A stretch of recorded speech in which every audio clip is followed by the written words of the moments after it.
نو یونس علیه السلام 40 ورځې د ماهي په نس کې پاتې شو او دلته د ماهي په نس کې یونس علیه السلام په تسبیح او دعا شروع وکړه. فنادى في الظلمات ان لا اله الا انت سبحانك اني كنت من الظالمين. پس ناری کړه په تاریکیو کې، یوه تاریکي د ماهي د نس وه، بله تاریکي د دریاب وه، بله تاریکي د شپې وه. پر یونس علیه السلام تاریکې تورې تیارې سره یو ځای سوې، هیڅ شی نه ویني، د ماهي نس، شپه، دریاب او دغه وایي لا اله الا انت سبحانك اني كنت من الظالمين. الله عز وجل فرمایي فلولا انه كان من المسبحين للبث في بطنه الى يوم يبعثون. کده د الله عز وجل په تسبیح شروع نه وای کړي، تسبیح یې نه ویلای، نو خامخا به دغه ماهي په نس کې د قیامت تر ورځې پورې پاته وای. یونس علیه السلام تسبیح ویل، دعا نه کوي، فقط په تسبیح ویلو سره کفایت وکړي، یوازې تسبیح وایي. په ځینې روایتو کې راغلي دي کم وخت چې ماهي یونس علیه السلام په خپل نس کې د دریاب و عمق یعنی کښته حصې ته بوتلی، یونس علیه السلام هلته د دریابي مخلوقاتو تسبیحات واورېدل، لکه دا چې د الله عز وجل د طرفه وده علیه السلام ته الهام و چې تسبیح وایه. او یونس علیه السلام هم یوازې دغه ویل لا اله الا انت سبحانك اني كنت من الظالمين. ورو د یونس علیه السلام دغه ټوله تکالیف په دغه خاطر و چې د الله عز وجل بی اجازه د خپل قوم څخه ولاړی. دا فقط یو اجتهادي خطا و، د الله عز وجل د حکم انتظار و نکي او د کلی څخه ووت. دا ولی ځکه دی علیه السلام رسول و او رسول باید د خپل رب جل جلاله اوامر په دقت سره عملي کړي او خلقو ته ورسوي. د هغه چا د امر څخه چې دی یې رالیږلی دی هر مخالفت د عقاب وړ ګرځي. خیر، یونس علیه السلام د ماهي په نس کې ډېره او همیشه دغه تسبیح ویل لا اله الا انت سبحانك اني كنت من الظالمين. په هغه حدیث شریف کې چې امام احمد، ترمذی او نسائی روایتوي، رسول الله صلی الله علیه و آله وسلم فرمایي د ذنون هغه دعا چې د ماهي په نس کې و لا اله الا انت سبحانك اني كنت من الظالمين. په دغه دعا به مسلمان د خپل رب څخه د هیڅ په باره کې دعا ونه کړي مګر الله عز وجل به د دعا قبول کړي. نو دغه دعا د مستجاب دعاو څخه ده، خاصتا د مشکلات او تکالیف څخه د خلاصېدو لپاره، د آزار او مصایبو د پورته کېدو لپاره، د غمو او پریشانیو د لرې کېدو لپاره. الله عز وجل دا د دعا قبول کړ.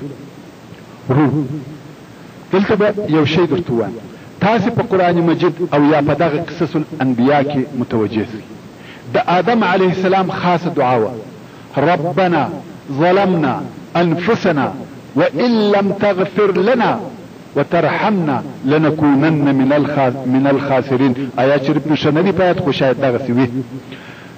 نو دا د آدم علیه السلام دعا وه چې دغه دعا زموږ ستاسې دپاره د عاصي او ګناهکار دپاره ده. په دغه دعا سره چې دعا کوي الله عز وجل مغفرت ورته کوي.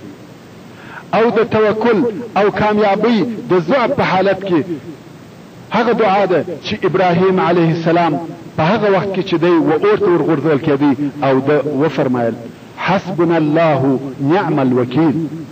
او همدارنګه زموږ رسول الله صلی الله علیه و آله وسلم دغه دعا د احد په غزا کې هغه چې ورته وویل سوله چې کفار د ډېر لوی لښکر سره روان دي او د علیه الصلاة وسلام دغه وویل حسبنا الله ونعم الوکیل. دا یې دوې. درېیمه دعا دغه ده چې د یونس علیه الصلاة وسلام ده چې د ماهي په نس کې به ویل لا اله الا انت سبحانك اني كنت من الظالمين. دا دعاوی تاسې په یاد لرئ. دا همیشه زموږ ستاسې د مشکلاتو، د تکالیفو، د مصایبو، د ګناهو، د بېوسۍ او بېکسۍ په وختو کې په درد خوري او دغه دعاو استعمال مه هېروئ، همیشه یې وایاست. اوس به بیرته راوګرځو. نو الله عز وجل دا د دعا قبول کړه او عز وجل فرمای فاستجبنا له ونجيناه من الغم، یعنی موږ د یونس علیه السلام دعا قبول کړه او دته مو دغه غم څخه نجات ورکړي. وكذلك ننجي المؤمنين، او دغه رنګ موږ مؤمنانو ته نجات ورکو لکه یونس علیه السلام ته چې مو ورکړي. یو د صحابه کرامو د رسول الله صلی الله علیه و آله وسلم څخه پوښتنه وکړه، ویل یا رسول الله د ذنون هغه دعا چې د ماهی په نس کې وو، لا اله الا انت سبحانك اني كنت من الظالمين، دا یوازې د یونس علیه السلام د پاره د نجات دعا او کتر د ورسته د ټول مسلمانانو د پاره ده.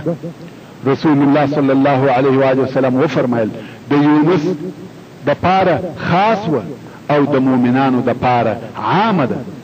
ایا تا د الله عز وجل دغه قول نبی ویلی یا نه وایي؟ وكذلك ننجي المؤمنين، هر څوک چې په دغه دعا سره دعا کوي الله عز وجل نجات ورکوي. یونس علیه السلام 40 ورځې د ماهی په نس کې پاتې سو او د شپې او د ورځې دغه دعا و، لا اله الا انت سبحانك اني كنت من الظالمين. کم وخت چې دغه معینه مدت تیر سوه او د الله عز وجل د طرفه د علیه السلام دعا قبول سوه، نو ماهی د دریاب غاړې ته راغلی او یونس علیه السلام یې قیقی د نس څخه د دریاب پر غاړه وغورځاوه او ماهی بیرته ولاړی.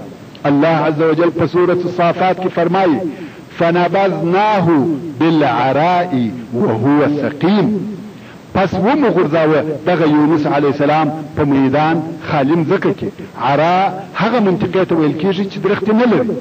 د الله عز وجل په امر ماهی پر دغه منطقه وغرزاوه او دی علیه السلام مریض و. مفسرین وایي چې پوست یې تللی و، سره غوښه و، په داسې حال کې و چې حرکت یې نسوای کولای، ضعیفه سوی و. په دغه وخت کې چې یونس علیه السلام ستون استخ پروت دی د الله عز وجل د طرفه معجزې پیښیږي. هغه دا چې دلته د علیه السلام سره یو درخت راپورته کیږي، وانبتنا علیه شجرة من یقطین، او شنه کړه موږ پر دغه یونس علیه السلام یو درخت د کډو. دغه منطقه خالی میدان وو، هیڅ درخت هلته وجود نه لري، خو د الله عز وجل په امر د علیه السلام سره د کډو درخت یا زموږ په ژبه د کډو جوړنګ راپورته سو. یقطین و دغه لوی ژړ کډو ته ویل کیږي، نو د کډو جوړنګ راپورته سو، شین سو. مورخین وایي چې الله عز وجل د یونس علیه السلام د پاره ولې د کډو درخت اختیار کړه؟ وای ځکه چې د کډو بلګونه لوی او بردار دي. پر یونس علیه السلام یې سایه وکړه، د لمر او د باد څخه پټ کړي چې آزار ورنکړي. څرنګه چې د علیه السلام بدن سره غوښې او نازک وو لکه د تازه زیږیدلي کوچني بدن، باد او لمر تکلیف ورکاوه. او بل د کډو درخت یو ښه بوی لري چې دغه بوی د یونس علیه السلام پر دماغ ښه لګېدی. خو په دغه بوی کې یو داسې خاصیت هم پروت دی چې حشرات شړي، او دغه بوی په خاطر مچ، غماشه او نور حشرات نور نږدې کیږي. نو ځکه الله عز وجل د یونس علیه السلام د پاره دغه درخت اختیار کړ چې د آزار او تکالیفو د ټولو اقسام څخه وساتل سي. د الله عز وجل و قدرت ته وګوري. مفسرین وایي چې د یونس علیه السلام د خوراک او غذا د پاره الله عز وجل و د علیه السلام ته دشتي ښځې اوسۍ مقرره کړې. دغه اوسۍ به ورته راتلې ترڅو د علیه السلام ته به ورغلې، پښې به خلاص کړې، خپل غولانځ به د علیه السلام په خوله کې کښېښول او یونس علیه السلام به شیدې څښلې. دا د یونس علیه السلام غذا وه. پر دغه حال پاتې و ترڅو الله عز وجل کامل صحت ورکړي، قوي او جوړ سو. د الله عز وجل پر رحمت صحي او سالم راولاړ سو. بیا هم د الله عز وجل په طرفه وخپل قوم ته ولېږل سو. وارسلناه الى 100,000 او يزيدون. دا وار چې خپل قوم ته ورغلی ټول د علیه السلام و استقبال ته راووتل او ټول د علیه السلام